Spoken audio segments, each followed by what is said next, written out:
Is-servizz tal-helikopter bejn Malta u Għawdex taħt Gvern Nazzjonalista kemm il-darba ġie introdott, iżda qatt ma baqa' sostnut. B'kuntrarju Gvern ġdid huwa impenjat biex permezz ta' sussidju jerġa' jintroduċi dan is-servizz li permezz tiegħu jiffaċilita l-aċċessibilità bejn iż-żewġ gżejjer. Għal dan il-Ministru għal Għawdex Anton Refalo dalgħodu waqt Breakfast News fuq One.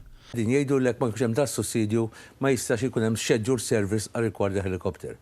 Qegħdin niddiskutu sewwa aħna u sewwa l-Ministru tat-Turiżmu biex naraw kif nistgħu aħna s-servizz tal-helikopter nerġgħu nħadmuh, però bħala Ministeru ta' Għawdex aħna qegħdin dejjem focused li mhux biss nagħmlu chartered flights imma jibda dan ix-scheduled service li almenu jkollok żewġ flights filgħodu u jkollok ukoll żewġ flights wara nofsinhar.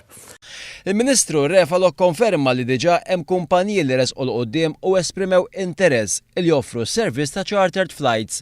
Madankollu għall-Gvern preżenti dan mhuwiex biżżejjed. Għandna kumpaniji li huma interessati biex jagħmlu chartered flights. Aħna però kif għedlek l-intenzjoni tagħna hija li barra jsir chartered flights ikun hemm ukoll service scheduled. Jiġifieri charter flights inti tikrih għax għandek bżonnu. Għax għandek bżonnu, pereżempju ġejjin in-nies tikreh u jiġi Għawdex. Ma tkunx scheduled jiġri bit-timetable. Dik għall-Gvern mhix biżżejjed. Għalina bħala Ministeru ta' Għawdex u għall-Gvern mhix biżżejjed. Anton Refalo jitkellem dwar l-istat li tħalla fih il-heliport f'Għawdex mill-amministrazzjoni preċedenti.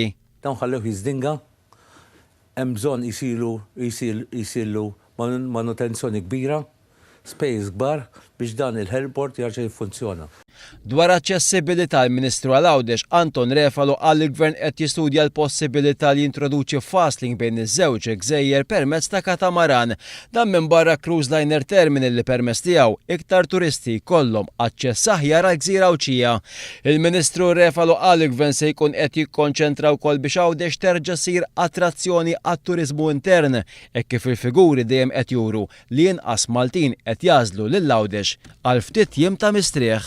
Tara li ħafna inqas Maltin kull sena qegħdin jiżuru Gżira Awċija u dan naħseb għal diversi raġunijiet. Il-Maltin jgħidu għaliex Għawdex qed isir expensive. Expensive, ma nittrattawhom sew, għandek l-imbirek wardens biex jaraw Malti qed nerġa' jaqbdu jituhom tickets minn raġuni ta' xejn.